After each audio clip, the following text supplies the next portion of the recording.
अनेक विषय कवर किए जाएंगे। श्री माता जी, ये राजकीय कन्या वरिष्ठ माध्यमिक विद्यालय, सही अक्षर में बोले तो राजकीय वरिष्ठ माध्यमिक कन्या विद्यालय जैकबपुरा गुरुग्राम की एकादश कक्षा की छात्राएं, सभी छात्राओं को मैं राजेश गुरुग्राम के सहयोग ध्यान केंद्र की तरफ से हार्दिक नमन करता हूं और हार्दिक प्रणाम करता हूं। तालियां बजाएं।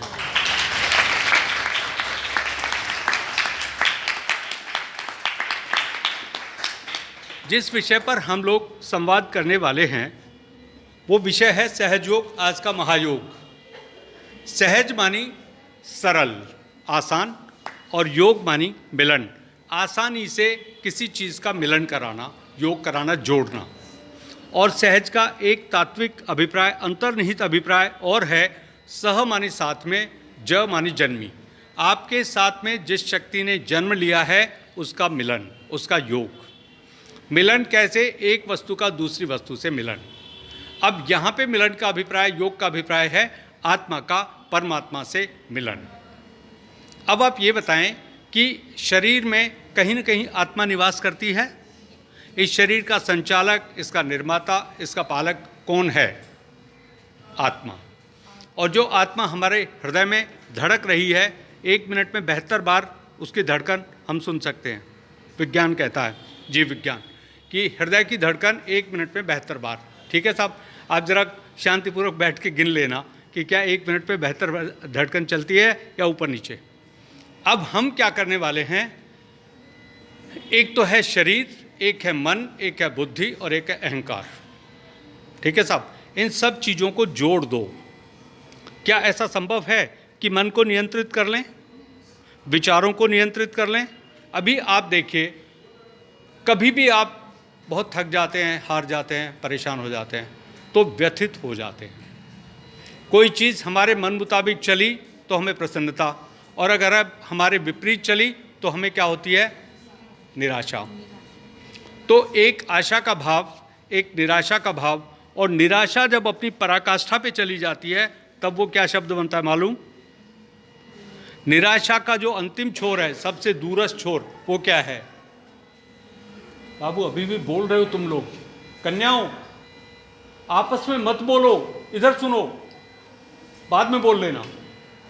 निराशा का जो निराशा की जो पराकाष्ठा है, सीमा, उच्चतम सीमा, वो क्या है? हताशा। निराशा की पराकाष्ठा क्या है? जोर से बोलो। हत जमा आशा, हताशा। हताशा का मतलब आशा खत्म हो गई कि अब तो हम पास नहीं हो सकते, जितने प्रयत्न करने थे, जितनी मेहनत की, नंबर उतने नहीं आए। तो ऐसी स्थिति में एक शब्द बनता है निराशा, कि बहुत बुरा हुआ, जितना चाहते थे उतने अंक नहीं आए, तो उदासी आ गई और उदासी से निराशा का भाव उत्पन्न हुआ। लेकिन साहब अगर एक विषय में तो फेल हो गए तो कोई बात नहीं, हम लास्ट में जाके कवर कर लेंगे। लेकिन अगर 3-3, 4-4 विषयों में हम फेल हो गए तब क्या स्थिति बनेगी? हताशा की स्थिति, निराशा की पराकाष्ठा, बरोबर।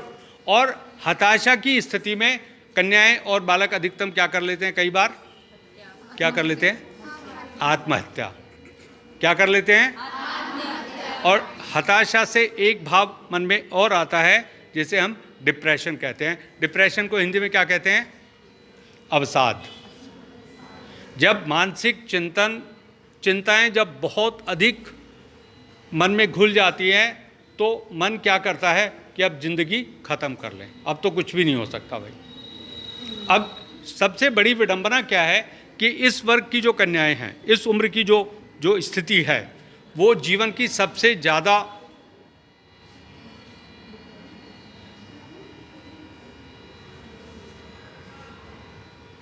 बहुत महत्वपूर्ण विषय है। अभी तो पाठ्यक्रम में, अब तो राज्य सरकार ने मान्यता दे दी है कि सहयोग पढ़ाया जा सकता है। ये माता कितना पढ़ाएगी पता है आपको?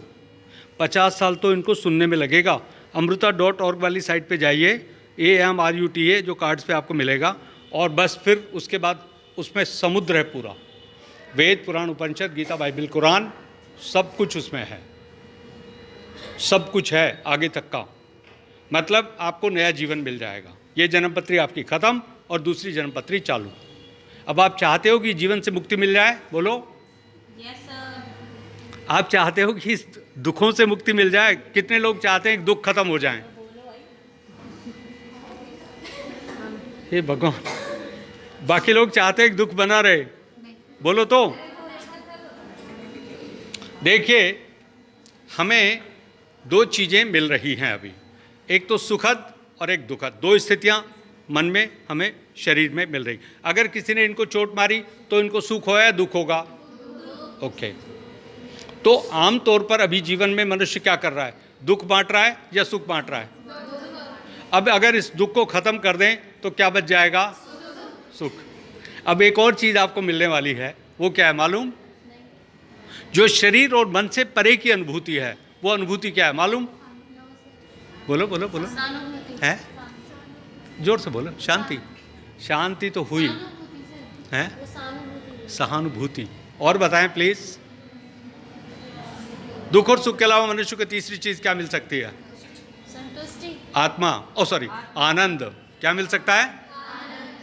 और आनंद किस चीज से मिलता है? आत्मा की जागृति के बाद। अब क्या हम आत्मा को शरीर में से बाहर निकाल सकते हैं? बोलो तो। क्यों नहीं निकाल सकते? क्योंकि ये असंभव है।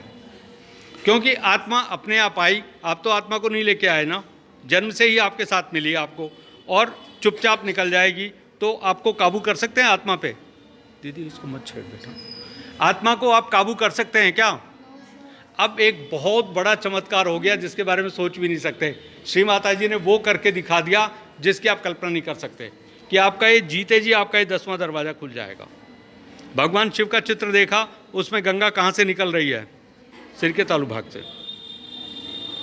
अब अगर आपके सिर में से भी गंगा निकल आए और आप बैठे बैठे शांति से ध्यान में रहें, तो ऐसा हो सकता है क्या?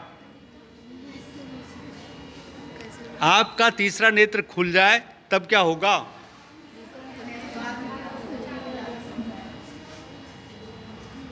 मनुष्य में कितने नेत्र विधाता ने दिए? 3। 2 नेत्र बाह्य जगत को देखने के लिए और 1 नेत्र अंतर जगत को देखने के लिए। अब जरा आंखें बंद करके भीतर देखो, अंधेरा है या उजाला? आंखें बंद करना जरा।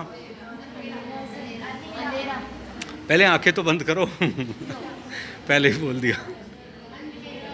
अंधेरा है या उजाला? वेद क्या कहते हैं? वेदों में क्या लिखा? अस्तो माँ सद्गमय, तमसो माँ ज्योतिर्गमय, मृत्योर्मा अमृतम गमय। वेद क्या कहते हैं?